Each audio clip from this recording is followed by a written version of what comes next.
स्वागत है आपका आज की वीडियो में खिलाफत मूवमेंट विद हिंदू जेनोसाइड। 1919 में इंडियन मुस्लिम्स के द्वारा खिलाफत मूवमेंट की शुरुआत की गई और बाद में महात्मा गांधी ने इस खिलाफत मूवमेंट को पूरे भारत में लागू कर दिया, वो भी ऐसे टाइम पर जब भारत खुद इंडिपेंडेंस से स्ट्रगल कर रहा था। खिलाफत मूवमेंट के साथ में गांधी जी ने नॉन कोऑपरेशन मूवमेंट भी शुरू किया और बाद में सभी कांग्रेस के नेताओं ने इस खिलाफत मूवमेंट का सपोर्ट किया। गांधी जी ने काफी दृढ़ता और विश्वास के साथ इस खिलाफत मूवमेंट को सपोर्ट किया था, लेकिन उनका ये विश्वास काफी खतरनाक साबित हुआ, क्योंकि खिलाफत मूवमेंट में मोहल्ला मुस्लिम्स की कट्टरता की वजह से 10,000 से ज्यादा हिंदुओं को मार दिया गया, हजारों महिलाओं का बलात्कार हुआ, कई मंदिर तोड़े गए। 25 सितंबर 1921 को एक विशेष घटना हुई जब मोहल्ला मुस्लिम्स ने 38 हिंदुओं के सर काटकर उन्हें कुएं में फेंक दिया। लेकिन एक सेकंड, ये खिलाफत मूवमेंट तो इस्लाम या फिर तुर्की के लिए शुरू हुआ था और गांधी जी का नॉन कोऑपरेशन मूवमेंट भी देश के लिए शुरू हुआ था, तो फिर ये दोनों मूवमेंट हिंदुओं के मर्डर तक कैसे पहुंचे? बस इसी चीज और खिलाफत मूवमेंट के पूरे इतिहास के बारे में आइए बात करते हैं।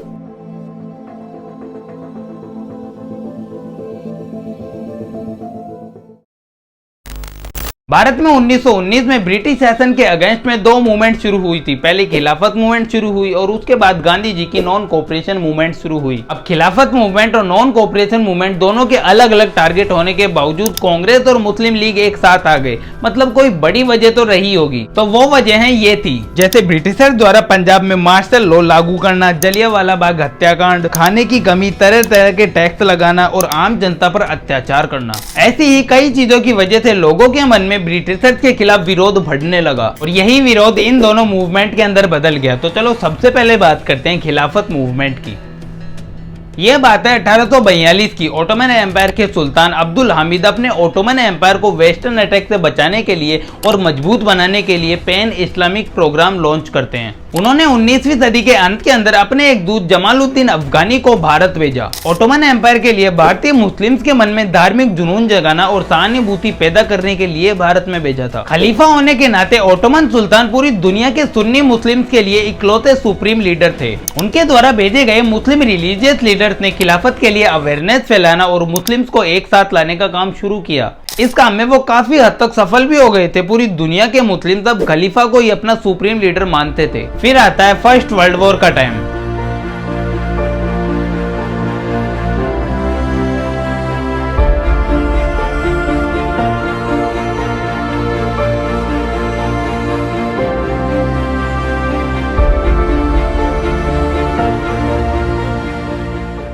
जर्मनी, ऑस्ट्रिया, हंगरी वर्सेस रूस, ब्रिटेन, फ्रांस, अमेरिका। अब इसमें ब्रिटेन और फ्रांस वाली जो साइड है वो हमेशा से ही ओटोमन एम्पायर पर कब्जा करना चाहती थी, इसलिए ओटोमन एम्पायर भी ब्रिटेन से नफरत करता था। इसलिए जब फर्स्ट वर्ल्ड वॉर हुई तो तुर्की ने ब्रिटेन के खिलाफ जर्मनी और ऑस्ट्रिया का साथ दिया। अब उस टाइम पर इंडियन मुस्लिम ने अंग्रेजों का साथ ये सोच कर दिया था कि युद्ध के बाद ओटोमन एम्पायर खलीफा के ही हाथों में होगा, लेकिन ऐसा हुआ नहीं। जर्मनी वाली साइड हार गई और ब्रिटेन जीत गया और फिर ब्रिटेन ने ओटोमन एम्पायर पर कब्जा कर लिया। रिजल्ट क्या निकला? ओटोमन एम्पायर डिवाइड हो गया, तुर्की अलग अलग भागों में टूट गया और खलीफा को अपने पावर से हटा दिया गया। इससे पूरी दुनिया के मुस्लिम्स के साथ साथ इंडियन मुस्लिम्स भी नाराज हो गए। उन्होंने इसे खलीफा का अपमान समझा।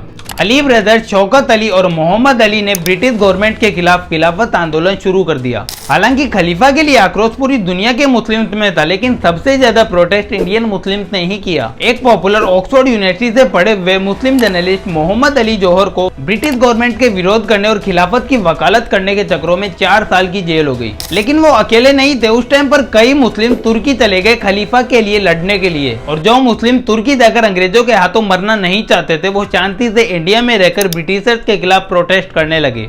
1919 के अंदर ब्रिटिश गवर्नमेंट को तुर्की के प्रति अपना रवैया बदलने के लिए अली ब्रदर्स और कुछ मुस्लिम्स ने ऑल इंडिया खिलाफत कमेटी का गठन किया। इस कमेटी को बनाया तो लखनऊ में गया था, लेकिन इस कमेटी की पहली मीटिंग दिल्ली के अंदर हुई और कमेटी में उन मुस्लिम्स ने खिलाफत मैनिफेस्टो तैयार किया, जिसमें उन्होंने अंग्रेजों से 2 मांगे रखी। पहली, मुस्लिम पवित्र स्थानों पर खलीफा का राज बरकरार रहना चाहिए और दूसरी, पर्याप्त मात्रा में जमीन खलीफा को दी जानी चाहिए। अब खिलाफत मूवमेंट शुरू तो हो चुका था, लेकिन इसकी सफलता के लिए कांग्रेस का समर्थन बहुत जरूरी था, क्योंकि अकेले मुस्लिम लीग ब्रिटिश गवर्नमेंट का कुछ नहीं उखाड़ पा सकती थी। महात्मा गांधी तो पहले ही खिलाफत आंदोलन के सपोर्ट में नॉन कोऑपरेशन मूवमेंट शुरू कर चुके थे, लेकिन कांग्रेस के लीडर शुरुआत में ऐसे पॉलिटिकल एक्शन के लिए तैयार नहीं थे। बाद में धीरे धीरे कांग्रेस के भी सभी नेता खिलाफत मूवमेंट के सपोर्ट में आने लगे, क्योंकि उनका मानना था कि ये मूवमेंट हिंदू मुस्लिम एकता का एक सुनहरा अवसर था। हाँ, वो बात अलग है कि ये एकता सिर्फ एक ही तरफ से निभाई जाने वाली थी, लेकिन यहाँ ये जानना जरूरी था कि क्या ये नॉन कोऑपरेशन मूवमेंट देश के लिए शुरू किया गया था या फिर किसी और मूवमेंट के सपोर्ट में शुरू किया गया था। नॉन कोऑपरेशन मूवमेंट अंग्रेजों के खिलाफ एक गांधीवादी मूवमेंट की शुरुआत थी। गांधी जी 1915 के अंदर भारत लौट आए और उन्होंने लोगों पर हो रहे अत्याचारों के खिलाफ खेड़ा, चंपारण जैसे अभियान चलाए और अंग्रेजों का विरोध किया। नॉन कोऑपरेशन मूवमेंट की शुरुआत जलियांवाला बाग नरसंहार के बाद हुई, क्योंकि उस नरसंहार में आम लोगों को जस्टिस नहीं मिला तो गांधी जी आगे आए और उन्होंने कहा कि राष्ट्रीय सम्मान की रक्षा के लिए और ऐसे नरसंहार को रोकने का सिर्फ एक ही रास्ता है, स्वराज की स्थापना। स्वराज की स्थापना का मतलब होता है एक तरीके से अपनी सरकार की स्थापना करना या फिर आजादी मान लो। उसके बाद 1 अगस्त 1919 को महात्मा गांधी द्वारा नॉन कोऑपरेशन मूवमेंट का उद्घाटन किया गया, लेकिन उससे कहीं ना कहीं ये पता चला कि ये मूवमेंट देश के लिए तो शुरू हुआ था, लेकिन देश के साथ ये खिलाफत मूवमेंट के लिए भी शुरू हुआ था। गांधी जी ने अहिंसा का संदेश देते हुए नॉन कोऑपरेशन मूवमेंट को शुरू किया। उसके बाद लाखों लोग गांधी जी के समर्थन के अंदर आ गए और ब्रिटिशर्स का विरोध करने के लिए अपना काम बंद कर दिया। गांधी जी ने अली ब्रदर्स के साथ खिलाफत आंदोलन के समर्थन में और ब्रिटिश गवर्नमेंट के विरोध में रैलियां निकालना शुरू कर दिया। Against the unjust peace terms imposed on Turkey by Britain. The Khilafat movement adopted Gandhi's doctrine of non-violent non-cooperation as an infallible remedy.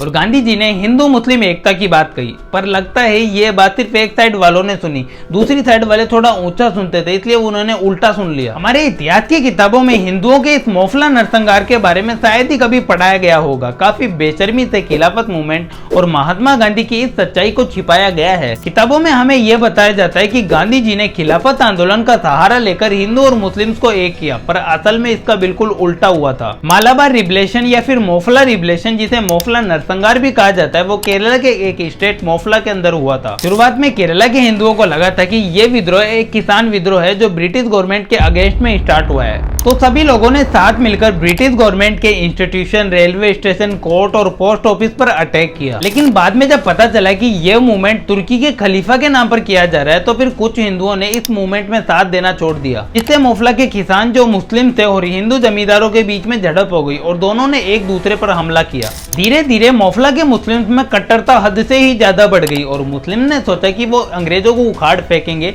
और एक इस्लामिक राज्य की स्थापना करेंगे। ऑफिशियल नंबर के हिसाब से मोफला के मुस्लिम कट्टरपंथियों ने करीब 10,000 से अधिक हिंदुओं की हत्या कर दी।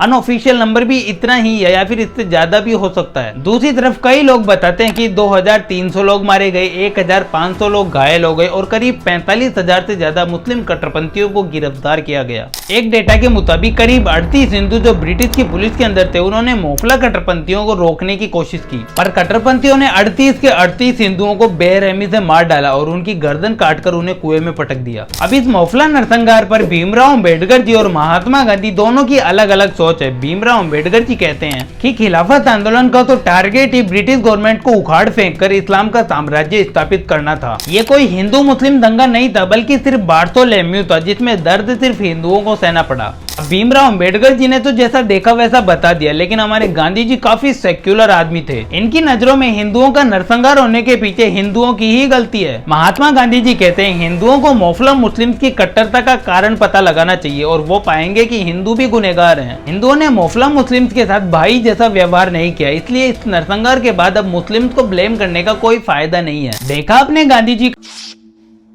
कुछ मत बोलो, सेकुलरिज्म।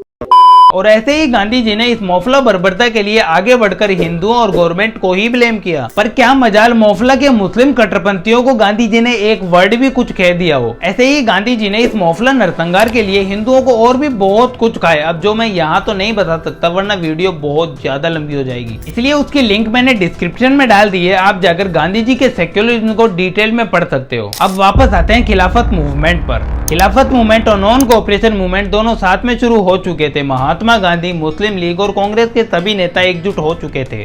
हजारों की संख्या में स्टूडेंट्स ने ब्रिटिश गवर्नमेंट के द्वारा बनाए गए कॉलेजों को छोड़ दिया और मूवमेंट में शामिल हो गए। स्वराज की स्थापना की वजह से अंग्रेजी वस्तुओं का बहिष्कार हुआ और भारतीय व्यापारों को ग्रो होने का मौका मिला। किसानों ने भी बड़ी संख्या में मूवमेंट के अंदर भागीदारी ली और सभी लोगों ने साथ मिलकर ब्रिटिश गवर्नमेंट का विरोध किया। लेकिन ऐसा ज्यादा टाइम तक तो चलने वाला था नहीं। अब बारी आती है ब्रिटिश गवर्नमेंट की, जब उन्होंने इन मूवमेंट्स को रोकने की कोशिश की। पुलिस ने गोलीबारी करना शुरू कर दिया, कई लोगों की जान चली गई और गवर्नमेंट ने खिलाफत आंदोलन और नॉन कोऑपरेशन मूवमेंट को इल्लीगल घोषित कर दिया। कांग्रेस और मुस्लिम लीग के ज्यादातर लीडर्स को अरेस्ट कर लिया गया। सारे बड़े लीडर्स के अरेस्ट होने के बाद अब मूवमेंट धीरे धीरे कमजोर पड़ने लगा। फरवरी 1922 को उत्तर प्रदेश के चौरा चौरी में भीड़ और पुलिस कर्मियों के बीच में झड़प हुई और भीड़ के लोगों ने 22 पुलिस कर्मियों की हत्या कर दी। इस घटना से गांधी जी को बहुत सदमा लगा। मूवमेंट में होती अहिंसा को देखकर उन्होंने तुरंत मूवमेंट को वापस लेने का फैसला लिया। लेकिन सी.आर. दास, मोतीलाल नेहरू, सुभाष चंद्र बोस, जवाहरलाल नेहरू जैसे बड़े लीडर्स गांधी जी की इस मूवमेंट को वापस लेने की प्रक्रिया से खुश नहीं थे। हालांकि उनके नाराज होने से कोई फर्क नहीं पड़ा, क्योंकि गांधी जी दोनों मूवमेंट्स को लीड कर रहे थे, इसलिए उनके आदेश पर जबरदस्ती मूवमेंट को रोकना पड़ा। मार्च 1922 को गांधी जी को गिरफ्तार कर लिया गया और 6 साल जेल की सजा सुनाई। बाकी ये था खिलाफत मूवमेंट का इतिहास। उम्मीद है आपको ये वीडियो समझ आया होगा, और समझ आया है तो प्लीज चैनल को सब्सक्राइब जरूर करना। आपसे फिर मिलते हैं नेक्स्ट वीडियो में।